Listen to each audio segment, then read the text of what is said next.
Well, hello and welcome to the webinar. Today is Nortec's presentation for introducing the next generation of firewalls from Palo Alto. I am Gregory Smith, your presenter, and this webinar is being recorded. Just a little bit about me.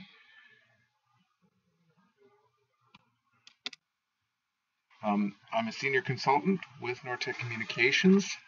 I have been with Nortec for a portion of 2014, with Nortec before that from 2001 through 2007.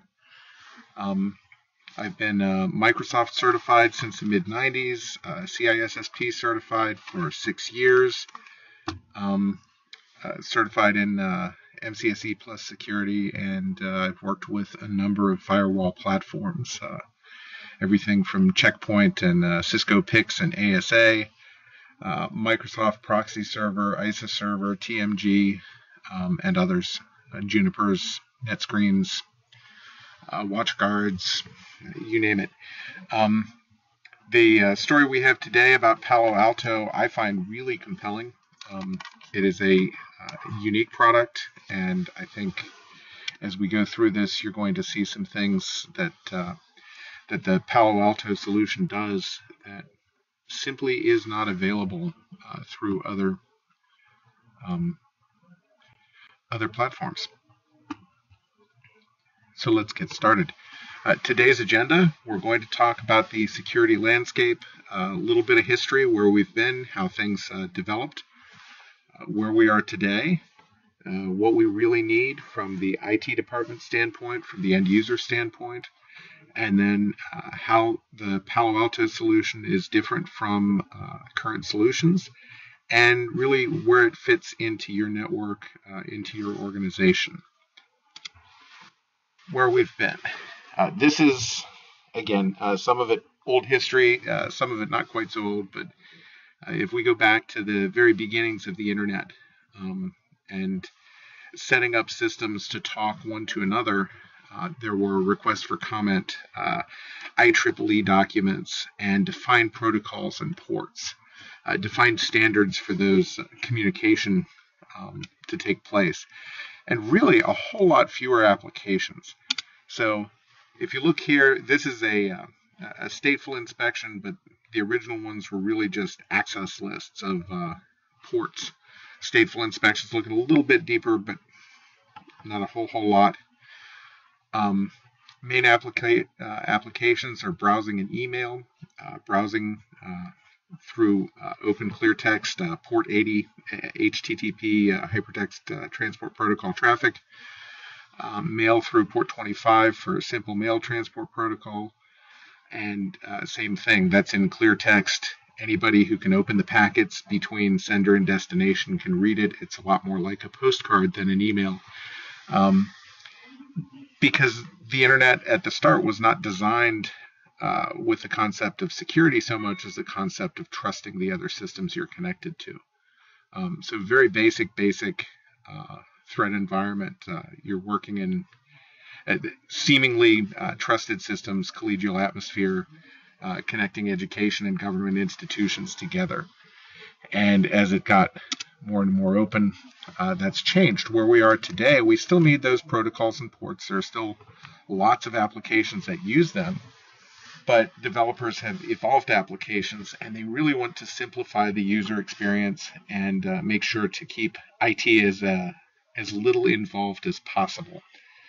The other issue we have is bring your own device and bring your own application.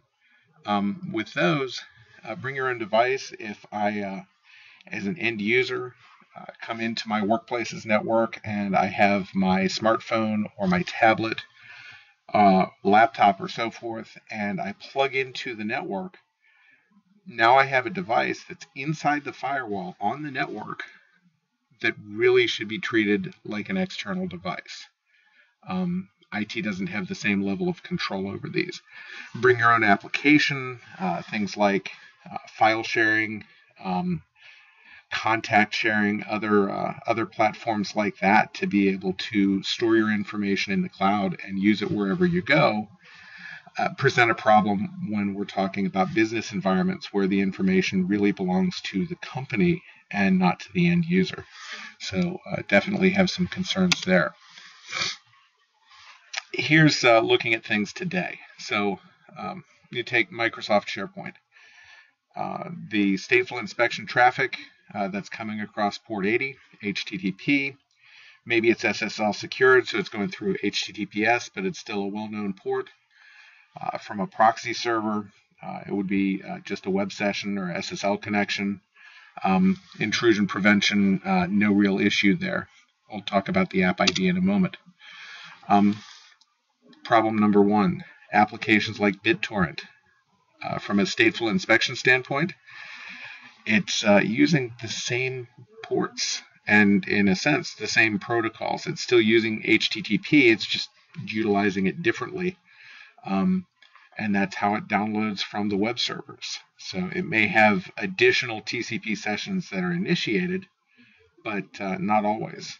From a proxy standpoint, well-known sites might be blocked by the known address, but for peer-to-peer traffic going from the machine on somebody's cable modem for you to download a file, it's not going to show up.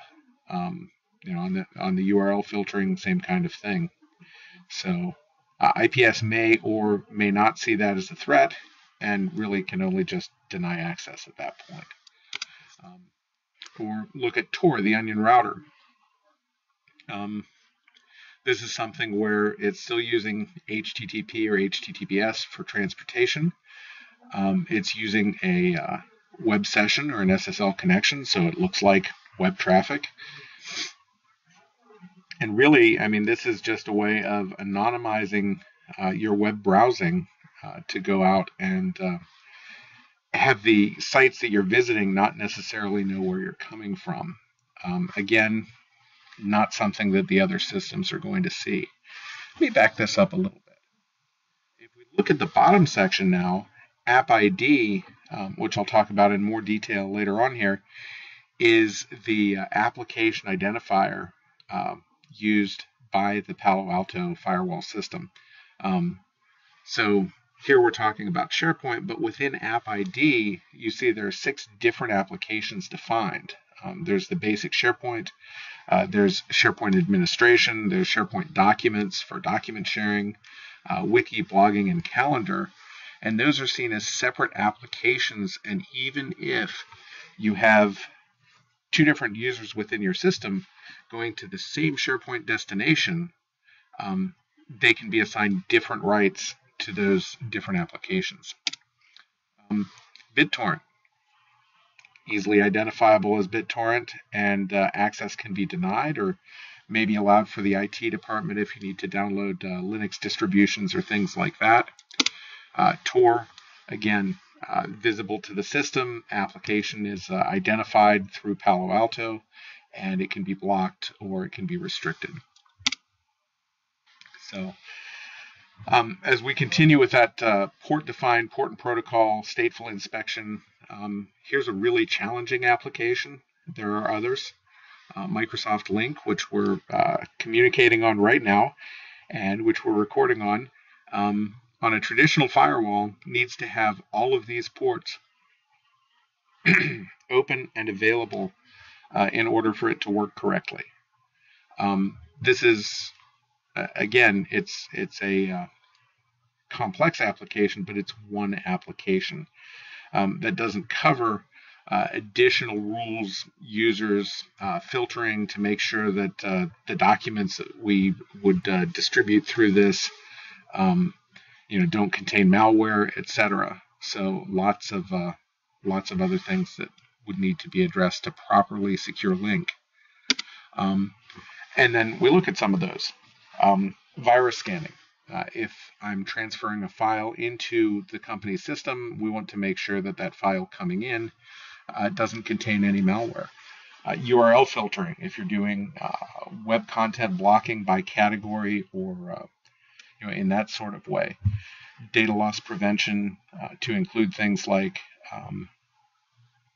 PCI content or HIPAA data, or really any other personally identifiable information,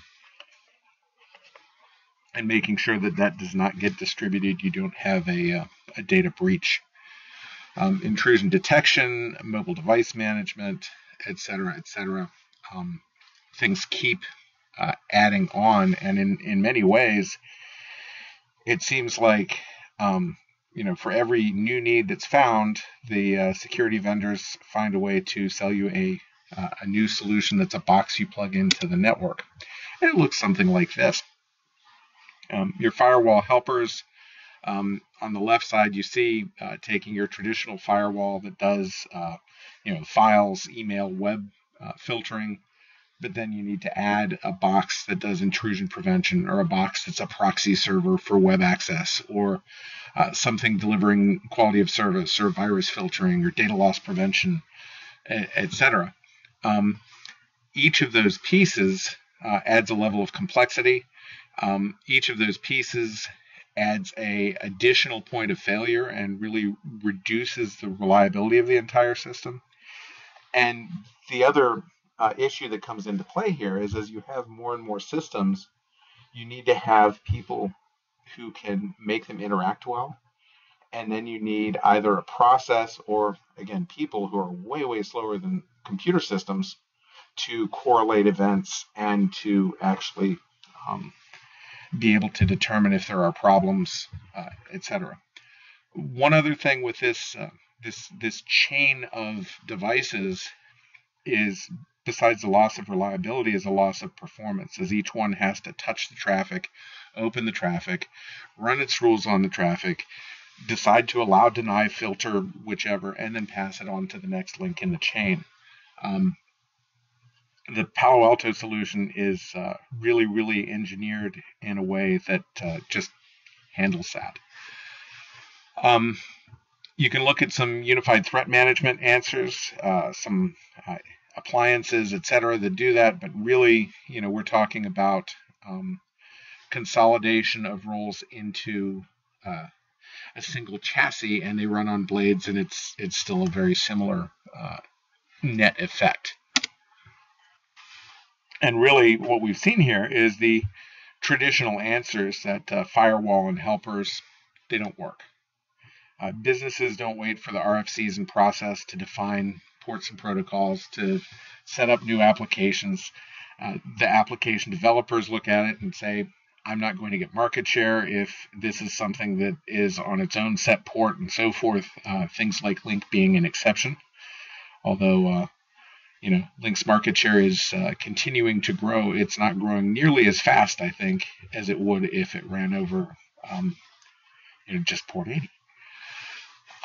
That would be much more complex to do, and therefore they have actually designed that and followed RFCs and designed it in the way that it should be done, but very complex. So here's a slide that talks about how insecure the traditional firewalls really are. If you look at the port 80 or port 43 picture here, you see traffic coming through that of all kinds of types. 568 applications using non-standard ports. 260 that can tunnel other applications or protocols inside of them. Things like just HTTP or DNS or even mail protocols. And all of a sudden, you've got content coming through that is hidden by the protocol that it's tunneled within. And then 82 applications that were found specifically designed to avoid security, or that use encrypted connections, which means you're not able to see the content of that. So the traditional firewalls, we looked at the ports, we see how that doesn't work. Ports are no longer equal to applications. IP addresses are not equal to users. If I go into the office and I have a smartphone that hops on the network and maybe a tablet that hops on the network and my laptop that's on the network, and then I go down the hall or to another building and all of a sudden I'm on another segment of the network, I have a different IP address, but I'm still me. If firewalls are configured looking at IP addresses to block traffic and and configured in that way, then they're going to continue to fail. So needing to identify users and be able to apply rules to the users is really important. And then, of course, the packets aren't equal to content. If we look at things tunneling and being encrypted and just obfuscating their content, we see that in large portions of the traffic that really the packets going through that don't apply the normal rules and the normal ports and protocols aren't necessarily the content that you would think you allow. So port and address-based firewalls really aren't security. It's a hard thing to look at, especially with all of my background saying, wow, we locked it down, we limited DNS, or we limited web traffic to these sites or whichever, but it's there's so many things you have to leave open in a connected world that just doing ports and addresses is not enough. Some application usage and threat findings. These are findings from over 2,200 networks that Palo Alto has analyzed. When we get to the end of the presentation here, I'll talk about some opportunities that you might have for a analysis through Nortec of your network. So that's an option available to you. If we look at things like the common sharing applications, they're using bandwidth, but they're not really a high threat activity or a high threat delivery. There were a smaller number of applications that handled almost all of the threat activity. 90% of exploits were found in 10 applications, and we have the chart in just a couple slides. And then finally, SSL. You think, oh, well, we'll just encrypt everything. The problem is encrypting things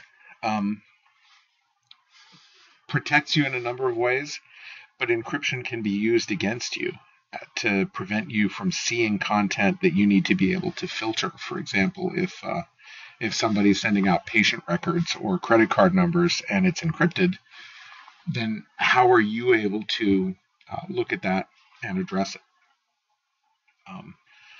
Not only that, there's the evasion aspect here of, are we in a white hat world and using encryption for good and getting appropriate privacy? Are we evading things? Or is it a risk for the Heartbleed vulnerability? At this point, 32% of applications are using SSL, up from 26%. So, you look at things like Gmail or Google Docs or Dropbox or any number of them, more and more are switching over to use SSL, which is good from a privacy standpoint, but potentially opens you to other risks, and especially the risk of not being able to see the content going across.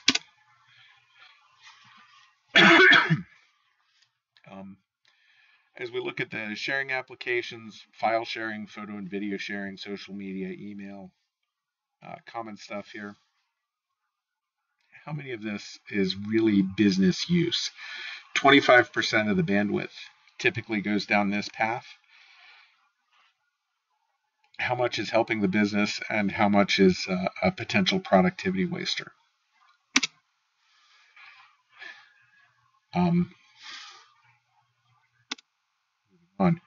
The higher threat activity, these are applications that are less commonly used.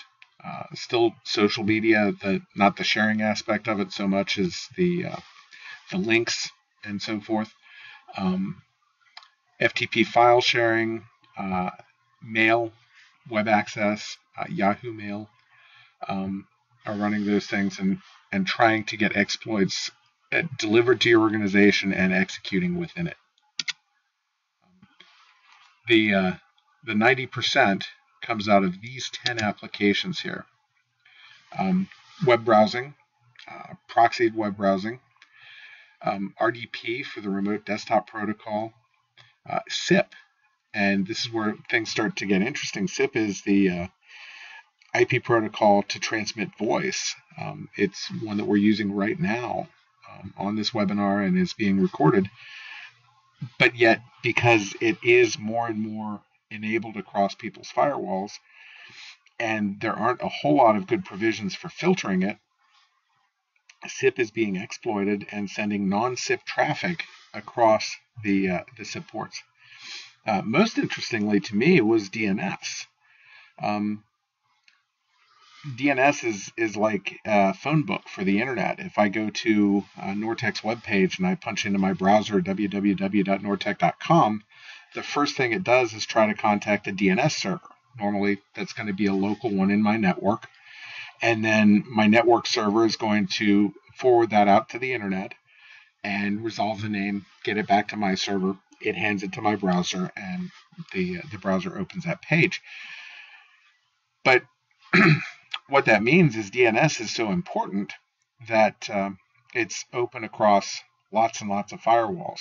And given that it's open, people are tunneling traffic and sending traffic through it that is not DNS traffic. That's oftentimes data exfiltration, sending FTP out, getting information out of a system, or getting additional exploit code into a system across that port. And like I said, using FTP, that was the most evasive application observed, running FTP over anything from the port 53 for DNS to any of 236 other non-standard ports. So 97% of malware FTP sessions running on those different ports. Why? Because they can. Because if that port is open and it's not web filtering and it's not mail filtering, usually there's no content checking and no hygiene to verify that that port is passing really what it's supposed to be passing. Then we see web browsing. There was more malware, but it was easier to find. Again, people are reasonably good with helper pieces to monitor and evaluate the traffic going across HTTP. While we're looking at malware and web pieces and a little bit of that email, is the concern of doing that with mobile. Mobile devices, you can look at the operating system itself, the older Android operating systems here, and a lot of those have vulnerabilities on them. Just because of the age of the operating system, it's less secure, and the update process for Android, going through carriers and getting code updates, is really not very mature. So there's definitely some concern about that.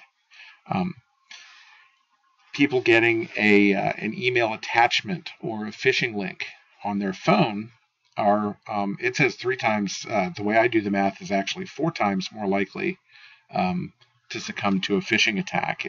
If I were to open a phishing email in my browser, or in my full-blown Outlook client, my email client, I'm going to see little tidbits like the graphics and text don't line up exactly the way they should, or it doesn't look like my bank stuff or my HR system stuff. And so there's little clues there.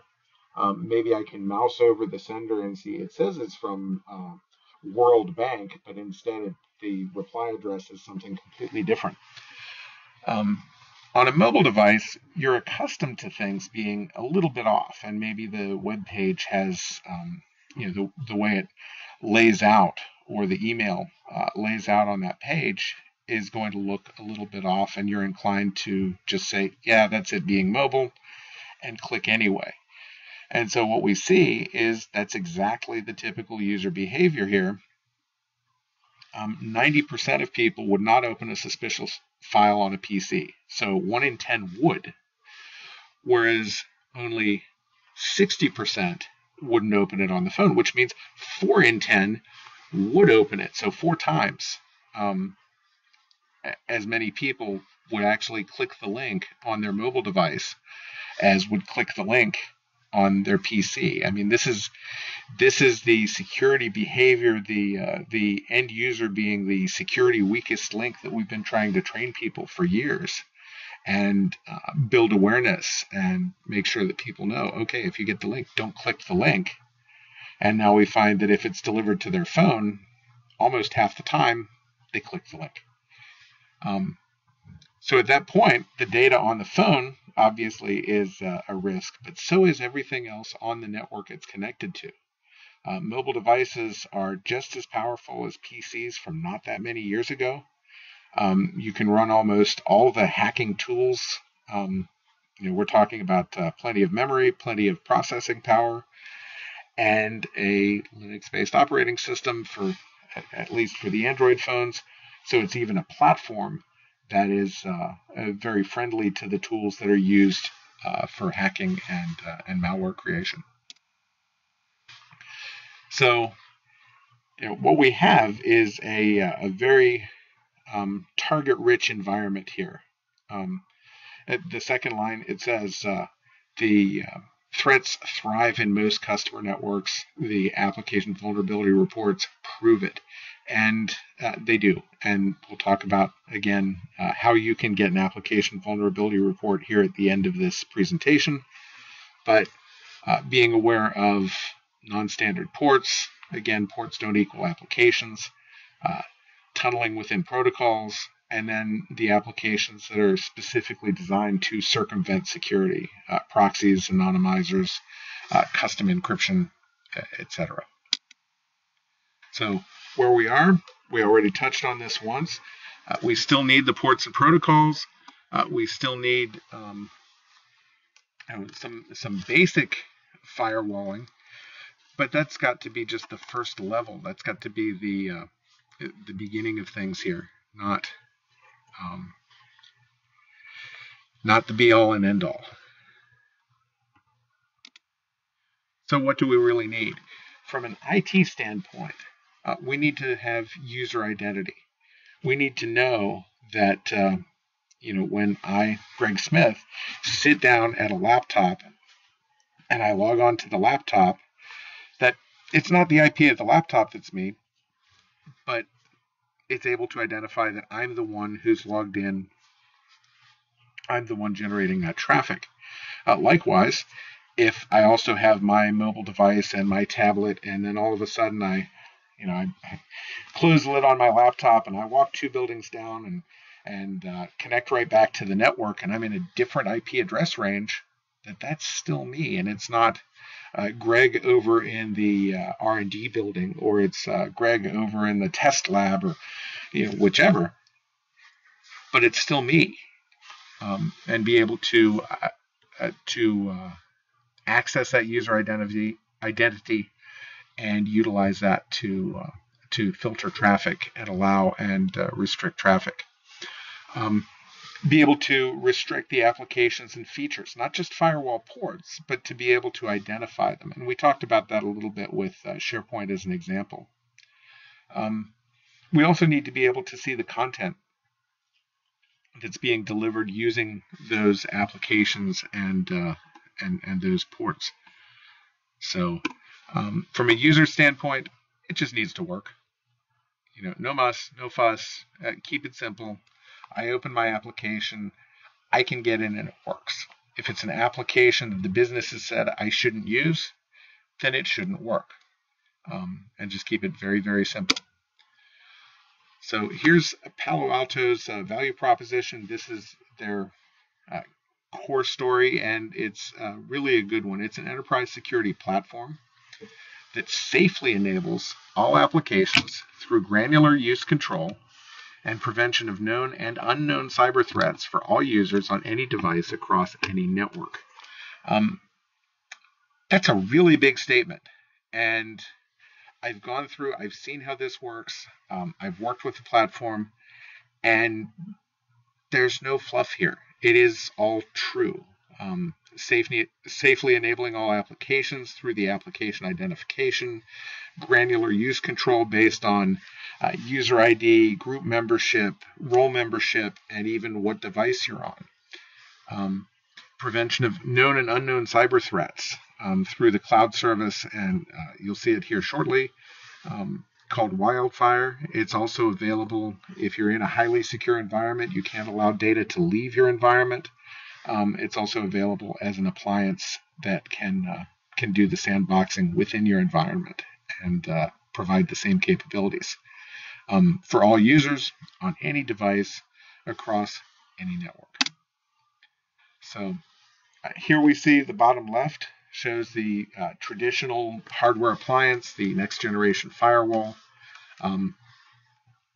That's the device that's inspecting all traffic going through port to port, blocks your known threats, sends the unknown threats to the cloud, and it's extensible to your mobile device management and to virtual networks. We will touch on virtual networks. As far as the mobile device piece, I expect to have a follow-up webinar within the next quarter, and we'll talk about some of the opportunities here and solutions around mobile device management, mobile threat management. At the top and with the green box, the threat intelligence cloud. So at the firewall we saw, it blocks the known threats based on signatures. If there's an unknown content match, then it sends that to the cloud, to Palo Alto's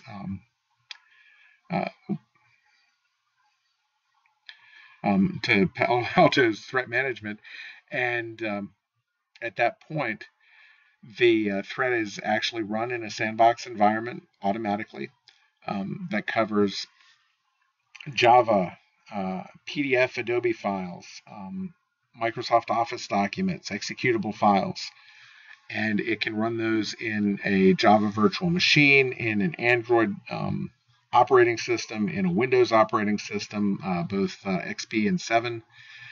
Windows 8, I believe, is coming soon. And so it executes the code, and then based on what the code does, is able to determine whether or not that is malware and whether that should be blocked. The firewalls have a subscription to Wildfire, to that cloud service, and even at the base level, there are daily updates. You can submit in real time. You get updates once a day. If you have a subscription, you can get those to as low as 15 minutes. So that's a very fast response for an unknown threat to be identified, checked, and then turned into a signature and distributed through that network to thousands upon thousands of firewalls.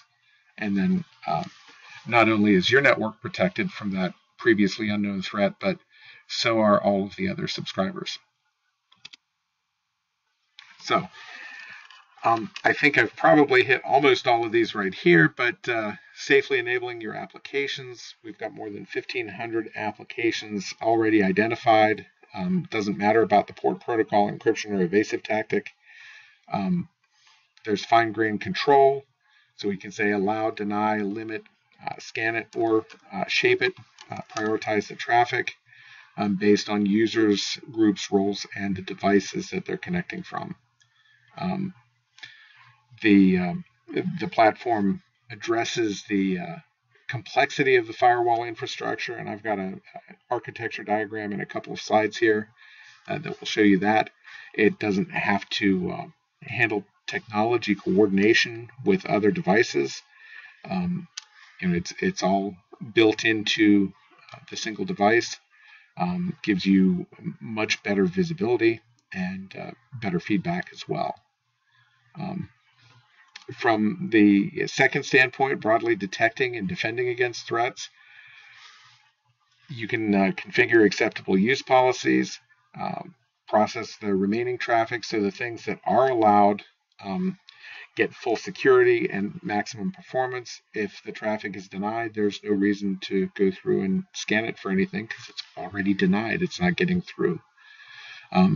So we stop the known threats, exploits by vulnerability, viruses, spyware, all through signatures, and then the unknown threats with the file scanning and sandboxing, data loss prevention through that same filter, that same level.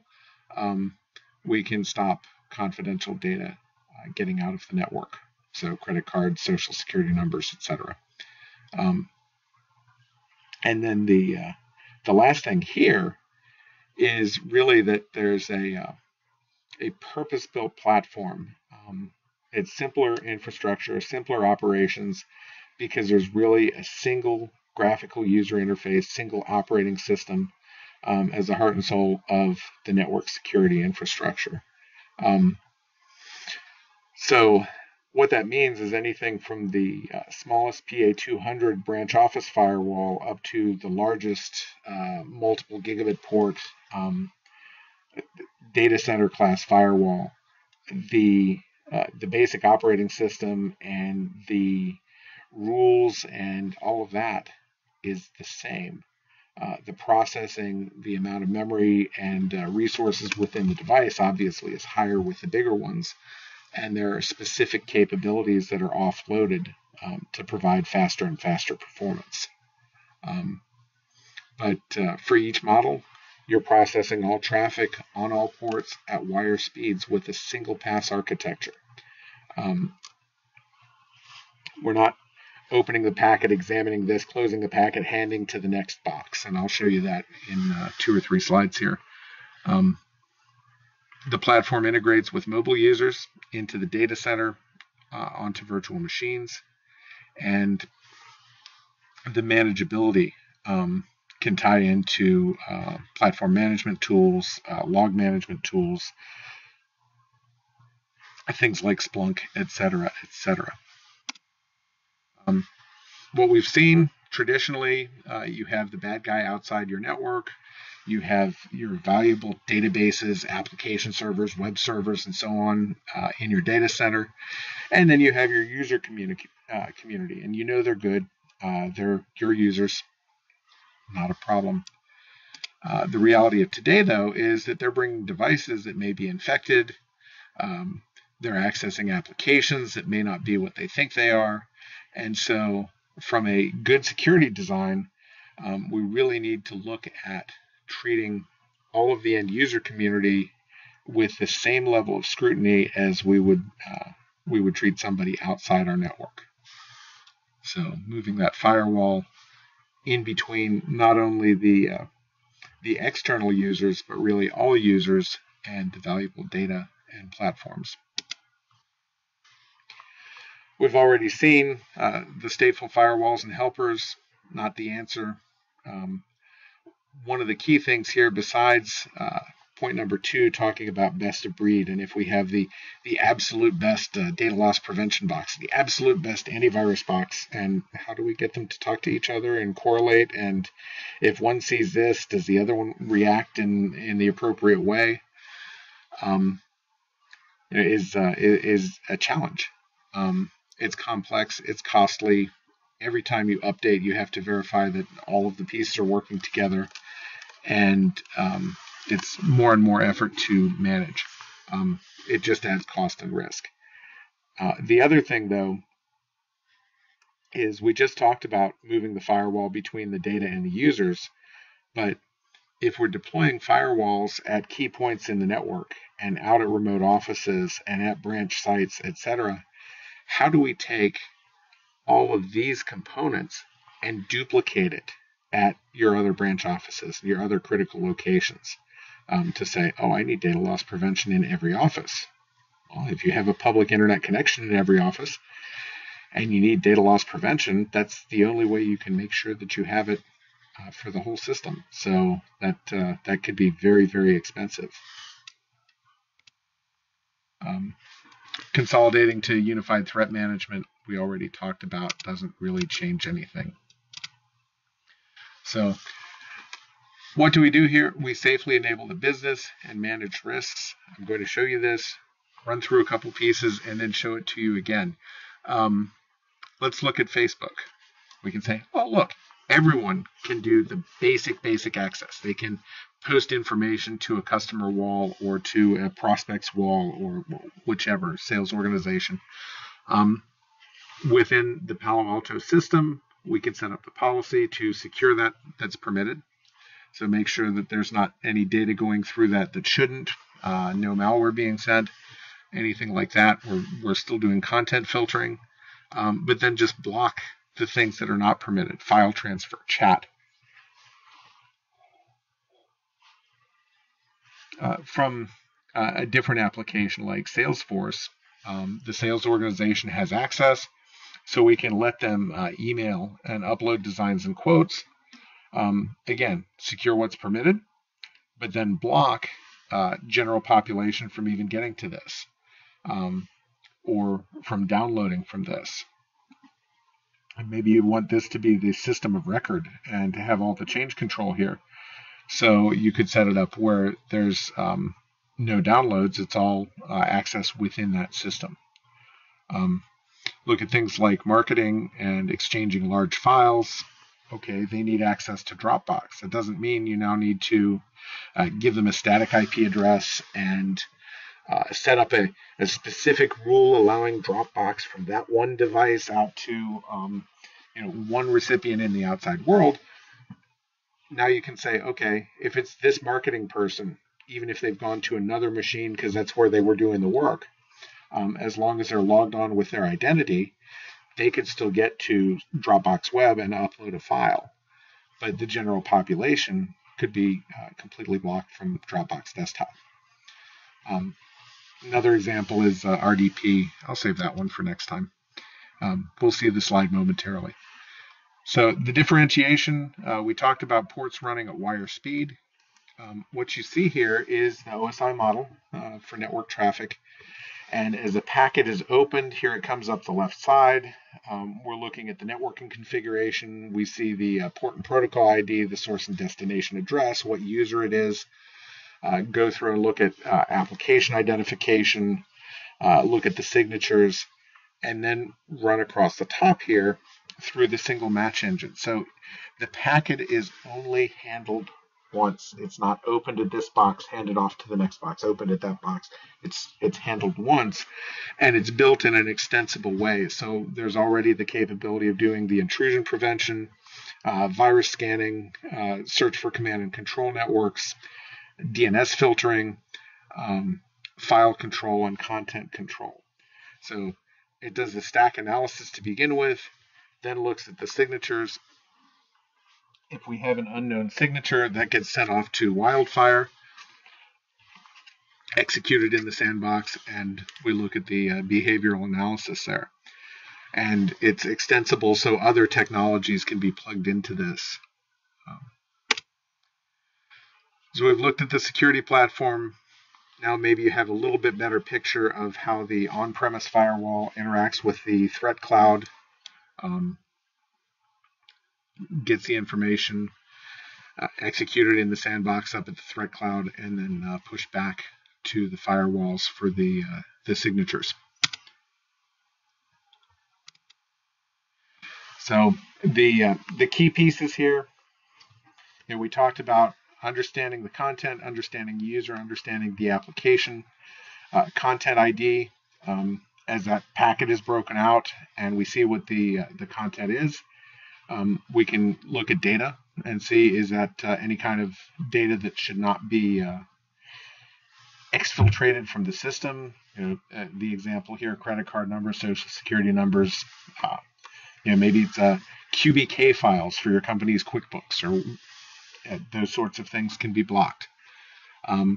Are there specific threats coming in, exploits, viruses, etc.? So that's all handled at the content level. Knowing the user, and again, regardless of the device you're coming in, being able to do the user ID, and the global protect is the endpoint client. So that's monitoring login, discovering the user roles, polling end stations, and if there isn't any access, like it's a guest device, there's also the capability for captive portal. Application ID. being able to classify the application and know which one. And then we can create very granular rules between the three of these to allow specific capabilities. So again, back to this one, we can see how it works with something like Facebook, that we can say everyone, okay, we've done user ID. No, not really, everyone. But we're giving them minimal capabilities here. You have the basic Facebook piece, you have Facebook video, but we're doing a restriction on bandwidth for that one. And then blocking things like Facebook file transfer, Facebook chat, Facebook video. So we're doing that because those are identified as different applications through the app ID, and therefore they can be blocked for everyone. Salesforce, we can see the permitted applications, upload an email, and then block usage or downloads at the policy level. Dropbox, you see Dropbox Web and Dropbox Desktop are defined as separate applications. We can block either or both, or we can allow it for the marketing specialist. And then the final one here, the remote desktop connection, done through the IT department, we can enable access to the data center servers. So this is assuming the firewalls are between all users and the servers. We still want IT people to be able to get to them. So we can secure that command and control software so that IT can get into it. We can block the general population from all RDP use.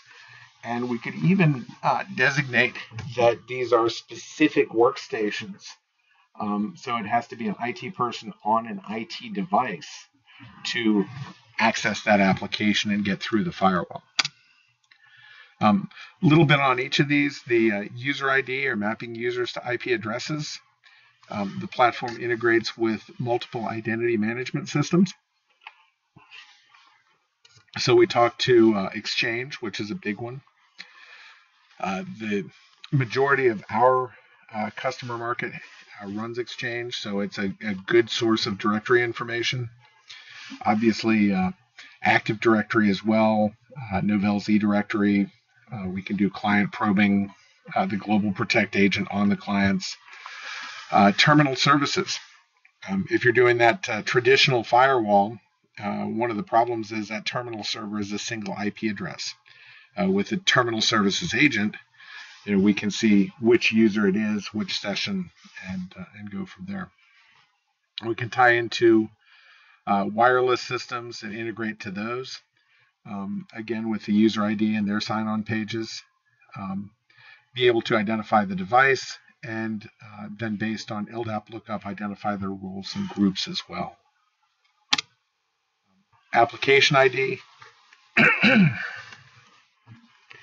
First thing we do, even though it's not 100% reliable, of course, is check the IP, check the port. Okay, is that allowed? If that's not allowed, we can drop it right there, save all kinds of performance, and just move on to the next packet. If it is allowed, then we check the application signature. Okay, you're allowed to do port 80 web browsing. But this application signature is not web browsing. It's SSH tunneled through a web browser, or it's BitTorrent. So at that point, we do a policy check and say, oh, this one is denied, so we could drop it.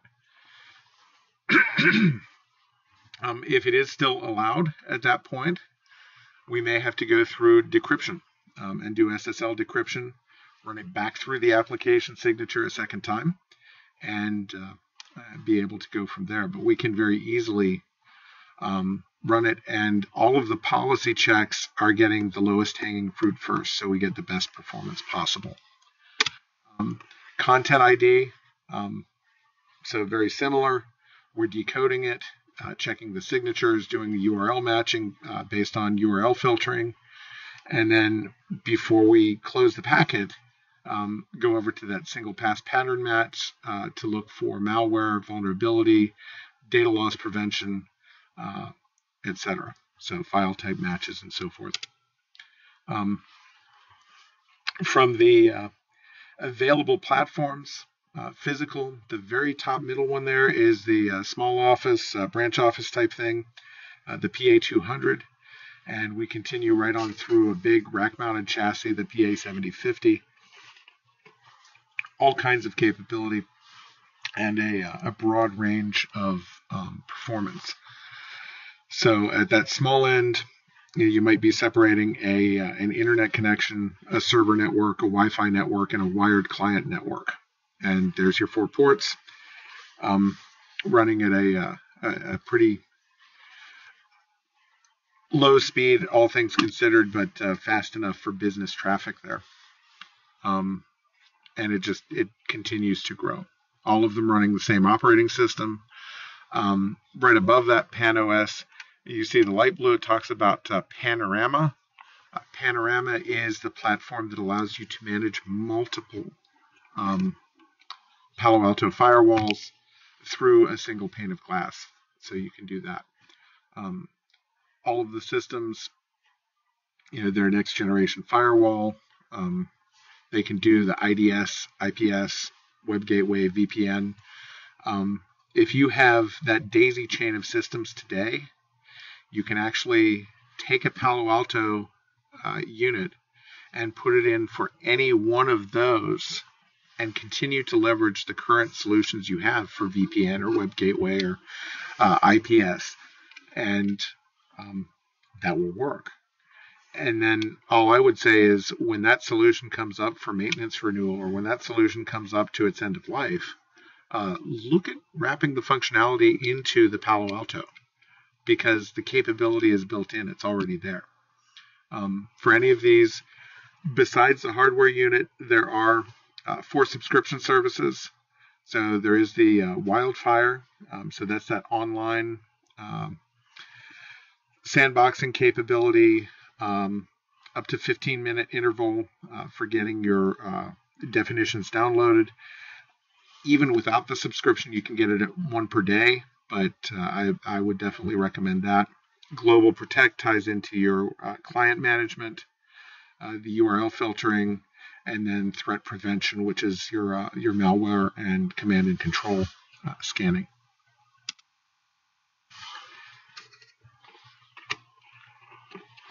So here's some of the different firewall features. We can set those up in a tap mode or as a virtual wire and just put it transparently in line. It has the capability of doing layer 2 or layer 3 switching, policy-based forwarding, site-to-site remote access VPNs, as just about every firewall out there does. Quality of service. It does do this in a zone-based architecture. It can run in high availability pairs. As you see, active-active or active-passive. It can synchronize sessions. And I've run through that in actual exercises so that we see traffic just continues when one of the units is shut down. The neat thing here is virtual systems. This is not the VM series you see at the bottom. This is in the larger physical firewalls. You can actually enable virtual firewalls inside of that to allow you to set up some different configurations and just some really interesting solutions there as well. The management, it's simple. It's the same across all of them. You do have a command line available. You do have the web interface. You do have Panorama to roll up the multiple web interfaces, and then SNMP and syslog management reporting. Good stuff. This one is really neat. Something I just recently saw with Palo Alto. We talked about DNS before. So if I'm going to go to www.nortec.com and I open my browser, the first thing that's going to happen is my browser contacts my local DNS server. My DNS server passes that on to an external DNS server.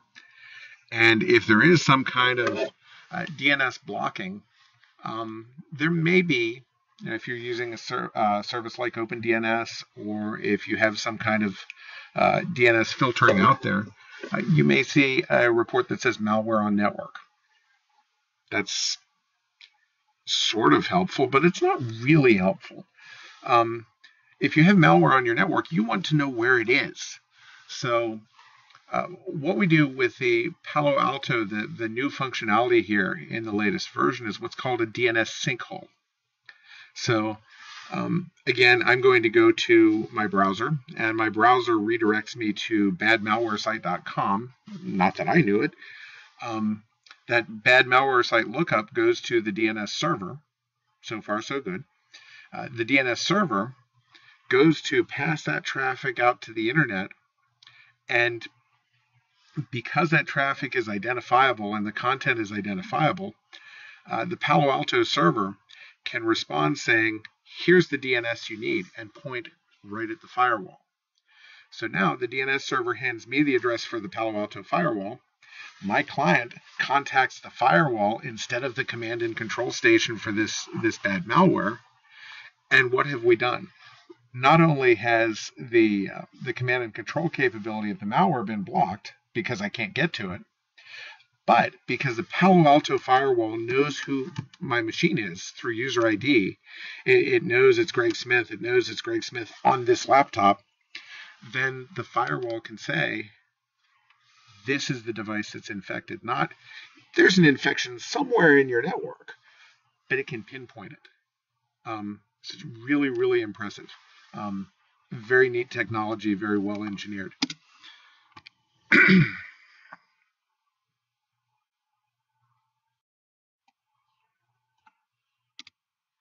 So the URL filtering,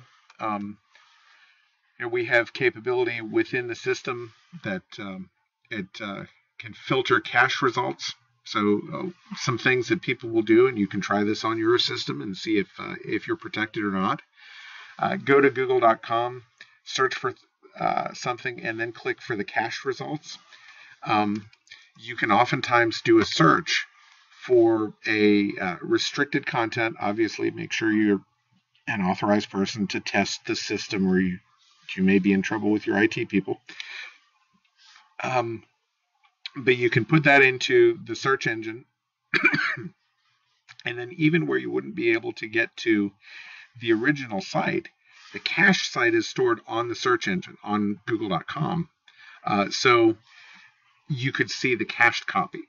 Similarly, if you go into a translation site that would be taking text from one language to another, you could punch in the address of a denied website type and then view the translated content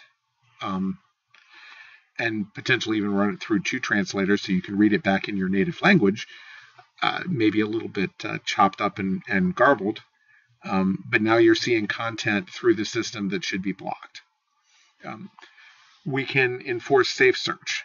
So even if you have people bring their own device, you want to be able to say on this network, for example, a public library or we'll just stick with that one. You need to have a child-safe environment and be able to restrict traffic. So even if somebody brings in their own device and wants to look up some really nasty stuff, it's going to force it into safe search mode and blocks the other results unless that's set. So you can do that. There are two kinds of URL filtering. At this point, Palo Alto has its own database and is doing that. But there's also the previous Bright Cloud solution for URL filtering as an available option. We can deploy this in a tap mode to watch traffic, the virtual wire, layer 2, layer 3, all kinds of flexibility there. This gives you a picture of how Palo Alto could be deployed in a very large environment. So what we see here are individual branch offices have their own PA200, the small units. The headquarters office has a couple of them in a high availability pair with dual connections to the internet, dual connections to the DMZ, connections to the core network. Also good. that's all protected. But now we're also putting in units protecting the data center from the core campus LAN, because we need to treat all users as potentially untrusted. So this is a way that we can make sure that all the traffic coming through is known and is filtered and is properly either allowed or restricted. And then if you look at the bottom within the virtual machines, there's another Palo Alto, the blue column, which is actually a virtual firewall. We'll have a few minutes to touch on here. I know this is running long. Thank you for bearing with me for that. I'll try to pick up speed on a few more of the slides here. So the traditional data center, what you were seeing had maybe a layer 3 switch or a router, and that would pass traffic between your database application and webs. As things have grown and virtualized, now we're seeing the database system is one set of VMs, the application is another set of VMs, the web's another set of VMs. But in order to provide an appropriate security environment and filter between them, each of those is plugged into a switch or into VLANs on a switch, and then have to run through this central firewall. It makes for some architectural difficulties. Also makes for some challenges in scalability. If the database platform is sitting here at 80% utilization, but the web platform is sitting at 50, you can't easily scale database servers onto the web platform from a security perspective. But with the next generation data center, what we can do is push that firewalling and that firewall capability down to the virtual platform. So they're actually virtual firewalls that can run within VMware, and I think we'll see in another slide here, also within Xen and so forth. So you can see here, you may still have physical firewalls between the data center and outside connections, but then the virtual firewalls safely enabling what's called east-west communications, or from server to server within your infrastructure. And again, still running at wire speed and still securing that traffic to protect your system, protect your network.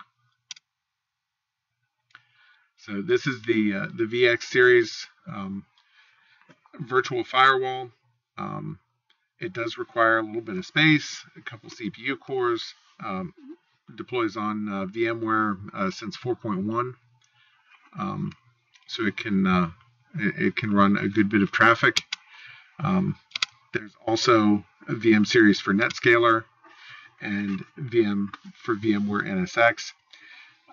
There's also unofficially, I don't have any official information of upcoming products, et cetera, but a strong indication that there will be an available option for Hyper-V in the very near future. So with that, we can plug in anywhere in the network. We can start in the data center. We can start for URL filtering. We can start for an IPS or malware. We can start on advanced persistent threat control, mobile access, and grow into any data center's coverage of all of those needs. So if you have needs in even one of these areas, it's definitely worth looking at the Palo Alto solution.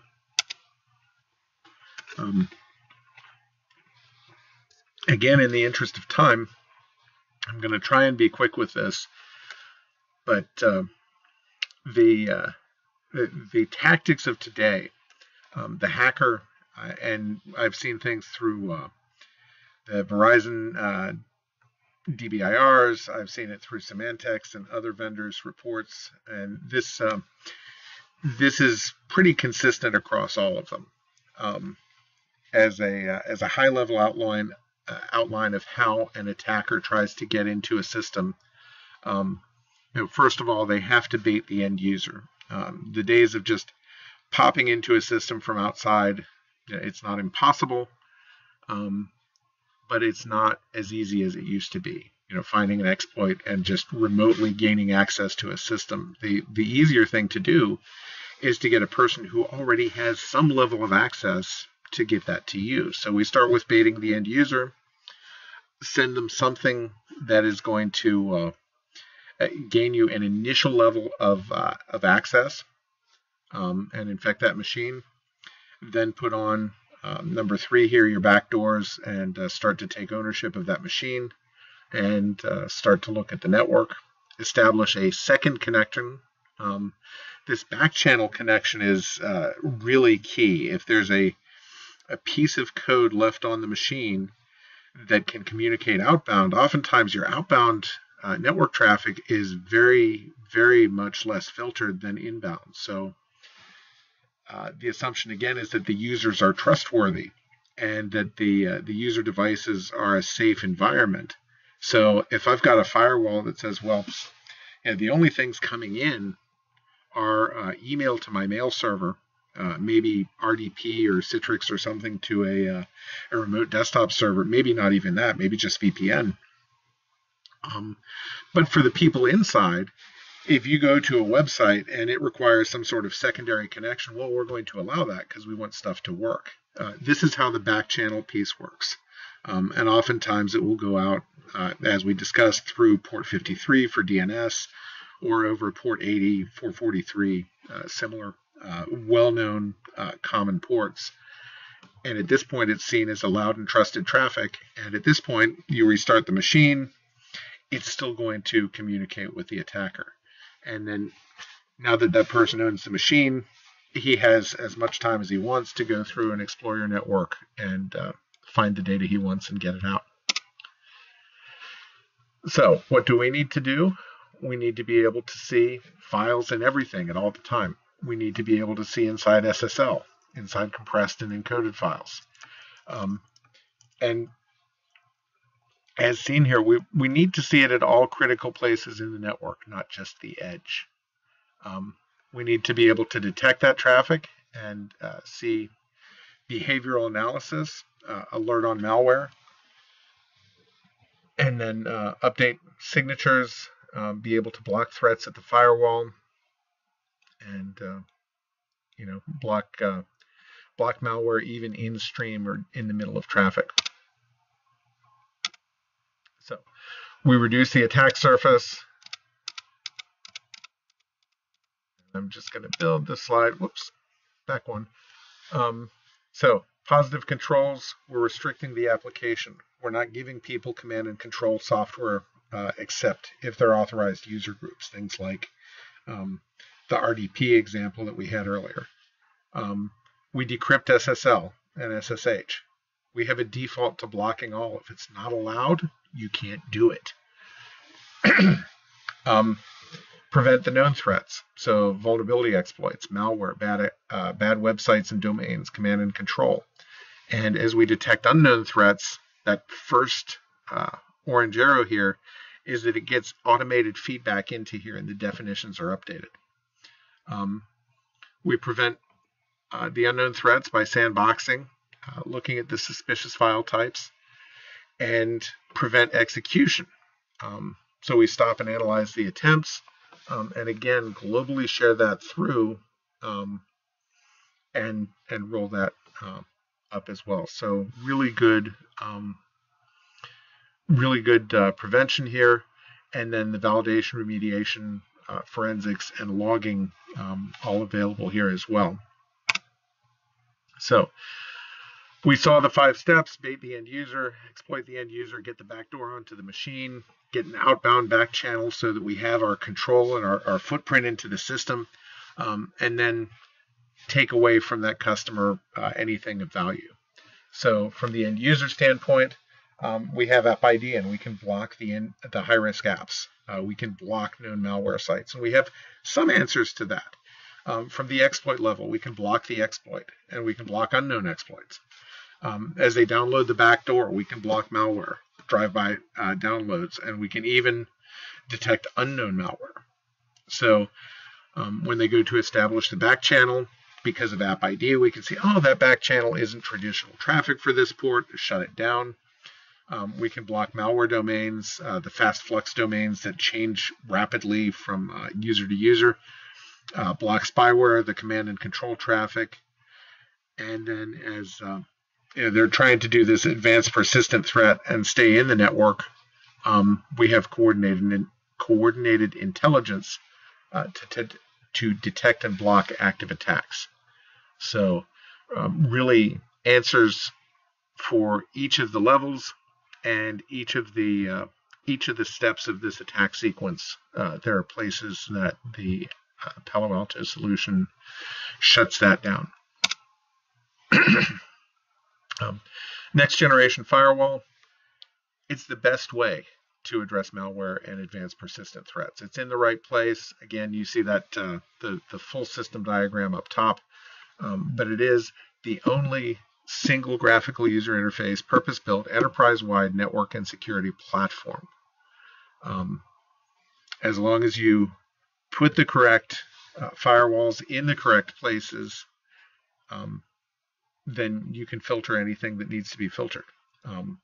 You can leverage the public cloud through Wildfire for that analysis of unknowns, or again, use the appliance and do it on your internal network to do the same thing. And it's just turn it on. So if you don't have a specific policy, a high security environment about data egress, then turn it on your firewall. It will send the basic malware signatures and so forth up to the Wildfire cloud. I said signatures, it's the actual code. The Wildfire cloud will execute that code, determine, is it a exfiltration, is it a command and control, is it trying to pull additional software, and then it gets added to the threat signature database and downloaded to not only your device, but all of the other people who are subscribed. So it is really a community-based benefit. The more and more people that turn this on, the better and better it gets.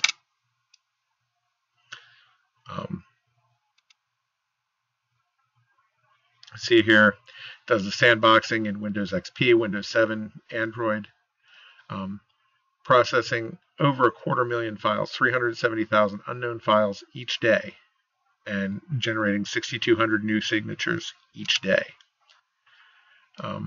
Updates in stream. And as we see here, as one example, 1,800 variants of a threat blocked by a single signature. So it's a dramatic increase here in the level of security and the rapid response available. And skip through the detection statistics here. We have run a little bit long. Thank you for bearing with me. It does work for that single site office.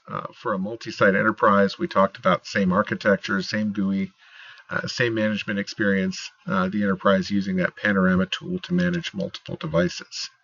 And again, here's that enterprise picture, all the different places it could be: at the branch office, at your internet gateway, in the headquarters office, at the data center, or virtual within your virtual host environment. Panorama management. And let me just build that one too far. What we're seeing here, the central administrators on the left access Panorama. They can push configuration templates to all firewalls. Local firewall administrators can do local policy and configuration and local device admin on top of that. This can push policies by groups, common networking configuration, device configurations, but local admins can still have delegated authority, limited authority within their own firewall, and still passing central logs and reports back to the overall central administrators or security team. So it allows for a really robust configuration here. It's, again, very impressive. Where do we start? Well, talk to us about the application visibility and risk report, or as you have any of these links, whether it's your firewall, your antivirus, your data loss prevention box, If any of these come up at the end of their life or come up for a renewal and you say, you know what, I'm really not happy with that solution, take a look at the Palo Alto box, and I think you'll be impressed. What is an AVR report? Well, it takes your customer data, shows how we can safely enable the applications, users, and content. Here's just a little bit of a sample. It shows the top high-risk applications, URL categories, et cetera, weights it by risk, weights it by the amount of traffic. You can see number of sessions, et cetera. So it's a pretty impressive report, and I think it would open up eyes in a number of your organizations. So if you have an interest in this, please contact one of our salespeople. Reach out to us, and we can certainly work with you to arrange a AVR. Back to the triangle, showing you the big picture with the hardware firewalls, the endpoint protection, and the threat intelligence cloud. So at this point, you've seen we can, using the Palo Alto system, safely enable your enterprise applications, broadly detect and defend against threats, and simplify the infrastructure and operations with this purpose-built platform. A couple things, just quick heads up, we talked about the AVR. If you're interested, please contact us. If you refer someone to Nortec, you can earn an iPad, Xbox, or Surface. So a couple rules around that. If you're a current client, refer a new customer to us and they complete a transaction of $5,000 or more, the referring client will receive an iPad, Xbox, or Surface. You do need to contact your sales rep and let you know that you're referring this person to us so that we know it's coming. I think that's it. Do we have any questions?